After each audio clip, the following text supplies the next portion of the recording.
You probably throughout this BST gonna hear a whole bunch of drilling and sawing and ruckus. This gonna piss you off, and this gonna piss me off too. But we gonna make it through this motherfucker.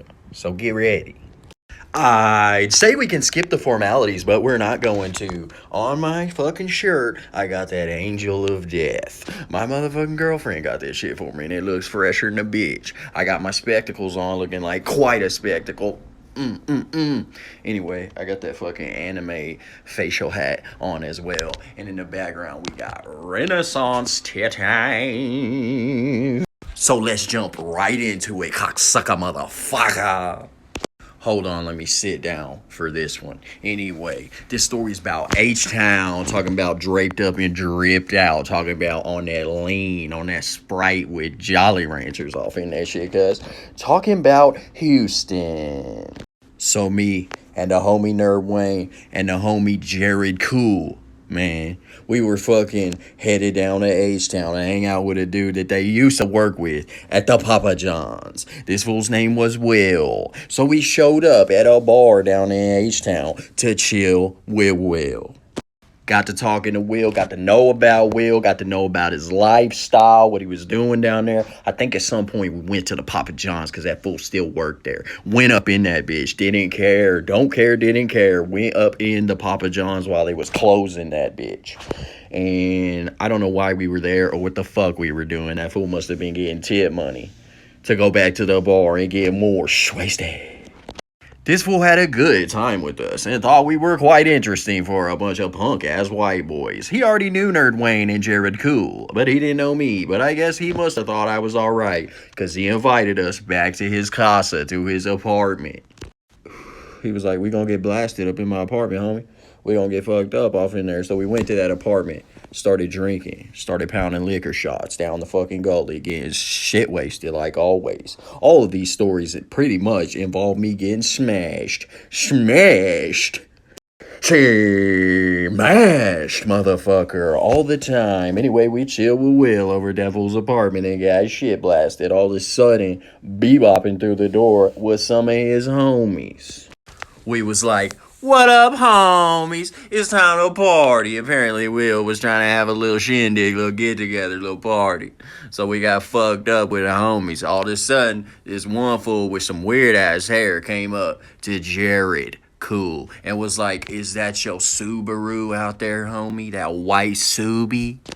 Jared was like, yes, sir, that's mine, and it will tear your piece of shit beater car to the ground in a race. It will fuck you up. Immediately, Jared was ready to fucking put it in gear and race anybody that stepped to him. So this fool was like, let's have us a little race.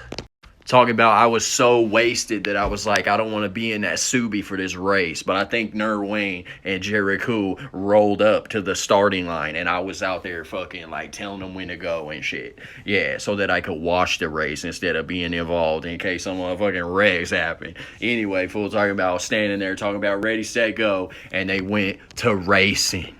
Jared Cool put pedal to metal and started smoking this sucker in his punk-ass vehicle. All of a sudden, from the starting line, I could see the taillights as they sped away, and I heard a fucking ridiculous ruckus, dude. All of a sudden, homie's car, not Jared Cool, but the other homie, his car started farting and making sounds like an exploding vacuum, backfiring. It was terrible. I was like, dude, either these fools just got in a wreck or their car's about to explode like it's some goddamn GTA 5. Apparently, this fool zigged when he should have zagged, and his whip had an injury and got fucked up. They had to limp it back over there to the apartment's parking lot, dude. And we was pretty much celebrating, but not trying to gloat too much because we didn't want to get stomped out by all of Will's friends. But I'm pretty sure Jared was like dusting his shoulders off type of shit because he knew he just smoked that fool. All this sudden, unprompted, and for no reason at all, this giant motherfucker came over there talking shit to the homie whose car had got fucked. Yeah, he was just like, oh, them white boys whooped that ass, homie, they whooped that ass. He was talking mad shit on the boy with the busted car. It was sad. We were all standing there like, dude, thanks for being our cheerleader, but this dude's getting more pissed by the second as you continue to bump gums. But he continued to bump and continued to clown hard on this fool. Just making fun of him and shit. All of a sudden, homie with the busted car with the fucked up hair pulled a knife on the big dude. The knife was pulled, and in typical white boy fashion, we scattered. Psych, but we stepped a few steps back because shit was about to get real up in the streets, dude. Anyway, the knife was pulled, but no one was stabbed. There was a lot of standing there talking about, I'm about to stab you. I'm about to stab you, motherfucker. Shut that up. I'm about to stab you. But nobody ever got stabbed. And the big dude was like, really pissed that this knife had got pulled. He was like, you ain't gonna do shit, motherfucker. And then he started talking about, I'm about to go up to my apartment because I gotta grab something. He was talking about, man, don't make me pop trunk, homie. Don't make me grab that AK out. I'm gonna grab that AK. Don't make me walk upstairs, bring that AK down. That chopper hit you from the head to the feet. It'll fuck you up. He said all kind of shit. And we were like, oh, damn. Oh, god damn. This motherfucker's about to go get the chopper and fuck somebody up. So we scattered a little bit more and took more steps back. But we still spectated. The police, the 5-0, the fuzz, the pigs, the cops got called and showed up. We ran off into Will's apartment. This was not a good idea. Pretty sure I was only about 20 years old and shouldn't have been drinking or getting involved with this violence. So we got up in Will's apartment. Everybody hiding, everybody scattering and finding places to hide behind toy boxes and in closets and shit.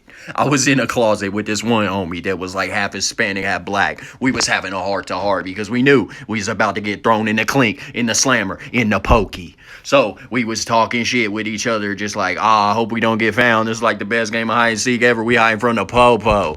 Anyway, all of a sudden the popo started looking around, started creeping, peering behind shit. And they found us off in that closet.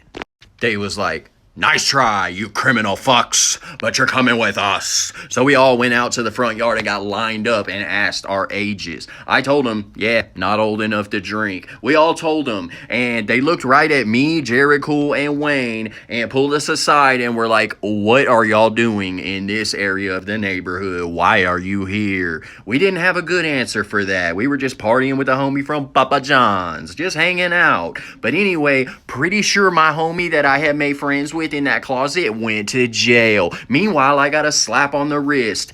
That's just how the cops are. You probably already know that. Anyway, yeah, fools went to jail without a real reason to go. But not us. Not us white boys. We got off scot-free, which is really sad. But anyway, people went to jail for being underage, not us. So we went back in Will's apartment to chill and hang out and just do our thing and be glad that we didn't go to prison.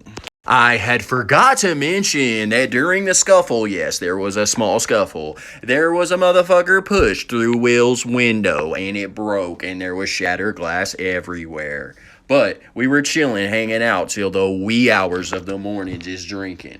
All this sudden, somebody started knocking at the door. We didn't answer because we thought it might be the motherfucker that went to grab the chopper looking for the homie that almost stabbed him. So we didn't answer. All this sudden, door kicked in.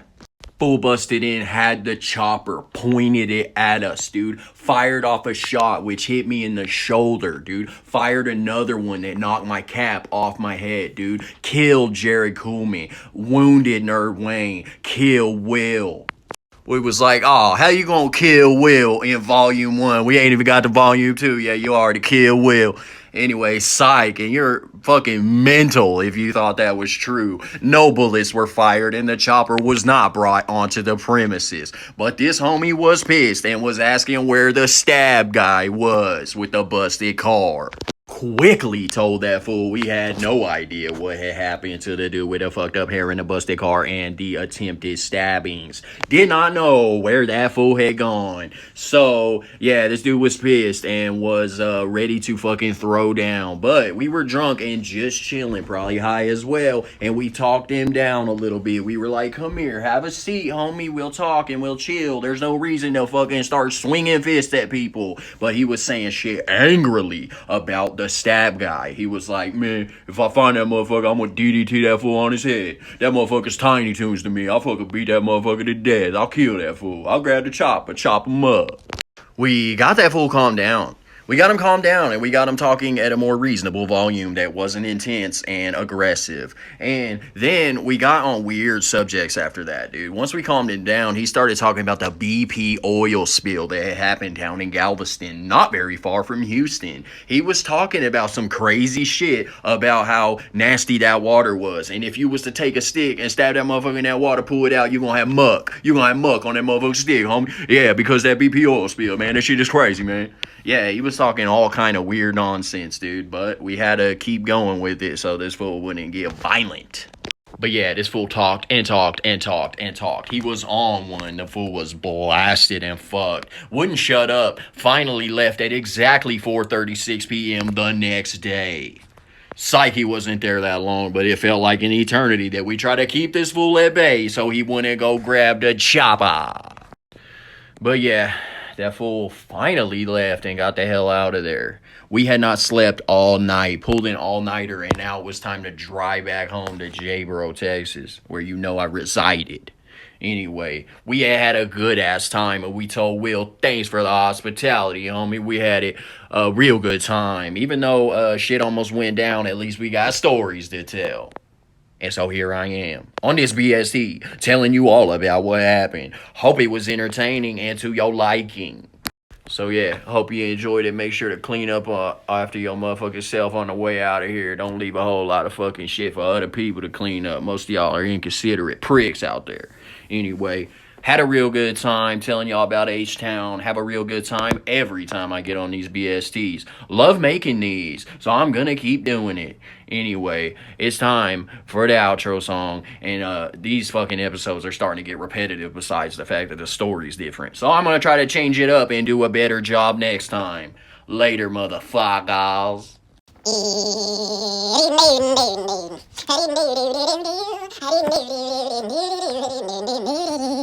Until next time.